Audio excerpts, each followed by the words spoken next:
तो पेश करते हैं हर रीडर्स के दिल को कुरेदने वाली किताब. Have you ever cried so much after reading a book that you end up with the fever? You call it trauma, but I call it chapter 52 of Teri Deewani. Teri Deewani by Diwani This wasn't just a book for me, it was a whole emotion. You have no idea how attached I am to every character, every single character in this book. Diwani has two parts. First part, Teri Deewani, the innocent love. First part of this book, Teri Deewani, the innocent love. This is a high school love story about Sia Manotra, an extroverted, clumsy, fun-loving, and a girl who is allergic to studying. Sia loves to eat and sleep, but these two things Sia loves the most is going to play an important role in her life and the story later. And Shashwat Rajwansh, her senior, who is totally opposite of her, introvert, calm, topper.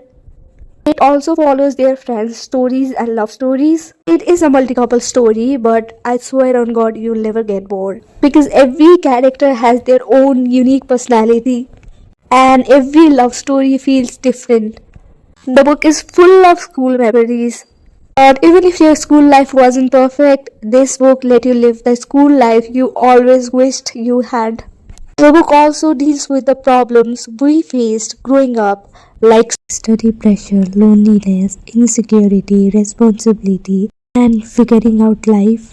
This book is not just a love story, but the book is also about growing up, facing challenges, and learning life lessons. Akash is one of my favorite characters. Story, his journey shows us those moments when everything feels like it's falling apart. But instead of giving up, we faced our problem and see we are living like a pro. And what's up, Akash bro? Hee. The second part of the book, Teri Deewani, The Tale of Devotion. The second book continues with the character in their adulthood. Adulthood. Now they are in their 20s and Shashwat is not really Shashwating anymore. The story in the second book is more intense, funny, and you are going to cry your heart out from the first chapter. The book mainly deals with career pressure, long distance love, misunderstanding, responsibilities, the fear of losing someone that you have loved. You will see fights, misunderstandings, and moments of guilt. But don't judge the characters too quickly, especially one character. This is just a phase. But after the phase, their love and friendship, everything grows more stronger and more beautiful. I have so many things to say, but I don't want to spoil. They are not just a character, they are like my babies. They are literally grow up in front of my eyes. And now my babies have their own babies. The book is going to end soon, maybe this month. But I'm gonna miss this book a lot. I don't know what to say, but I'm gonna miss it a lot. Are you tired with your daily hectic routine? Life feels tough and everything feels messed up. And want some break, even just for an hour? Then read this book. The next book is Pain and Cure by Sublime Nights. This is actually my second read on Wattpad. This is the best mafia story. In fact, one of the best story I have read so far. And this is my first time reading a story where female characters are also mafias. Trust me, this book pulls you into another world. This book made me believe in magic of fiction all over again. And that alone tells you how powerful the storyline is. Apart from the powerful story and unique characters, what really hooked me to this book was how women characters are so strong, real, layered, and grey shaded. They are not a typical heroines we grew up watching in movies and daily soap. Men written by women, everyone's love it, even I love it, but have you ever heard of women written by women? I love how they uplift other women through their words, their stories, and their characters by their writings and by their arts. Mainly its name, Ekaksh Sanvi Singh Ranawat, is one thing that really stood out for me in this book. Sanvi is Ekak's mother's name and he carries his mother's name, This shows how important, how valuable are women in this story. The characters, every single character in this book is so iconic, so memorable, so goated. But guess what? Half of the characters are already died in the first chapter. Even after they die, they are still part of the story. They still play an important role and keep the story moving forward.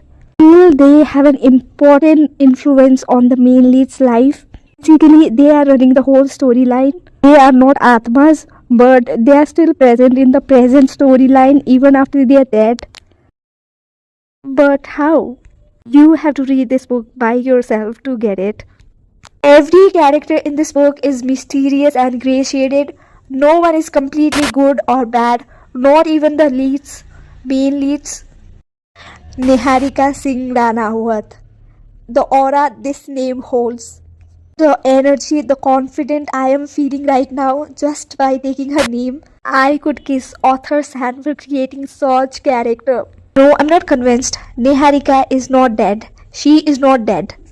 How a powerful person, a powerful woman could be killed so easily, that too in an accident.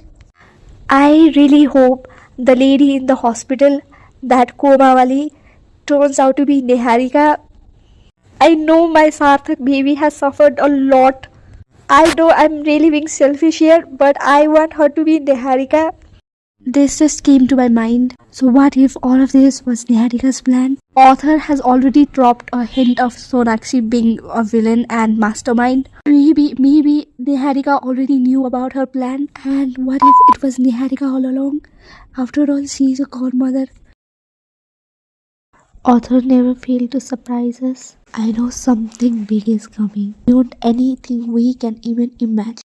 If you are the one who judges this app by 5 or 10-second reels, and you truly never see this side of this app. The Bright series by Autumn Touch. Author has written these books from feminist perspective. He uses satire to reflect society's double standard, like patriarchy, gender inequality, and misogyny, and many more. These also highlights how these issues not only damage women but also men. Mixed and layered storytelling. The author not only shows social issues but also a kind of a love story a woman truly want and deserve. A love based on respect, understanding, and equality. The love story in this book is not fancy or magical like we used to watch on TV shows and movies. It shows reality, shows how our society is. No sugarcoating, just a reality. This book isn't about a perfect people. They are already broken and tired and hopeless. Our female leads found love in the most hopeless place. It reminds us that kindness, patience, and understanding can heal even the most broken souls. This series made me understand what feminism truly is. Honestly, more than my academics books. And I realize fiction is such a beautiful and creative way of learning about life and society. Even though the book ends on the happy note, but still they leave a question in my mind. I think I will make a whole separate video to talk about all these things. Read it, guys. Read it. Read these books once in your life. Put your phone aside and read it. Even though it is a book series, but the books are very short. You can finish one book in 2 or 3 hours, and you can finish a whole series in maximum 2 days. The chapters are very short and quick.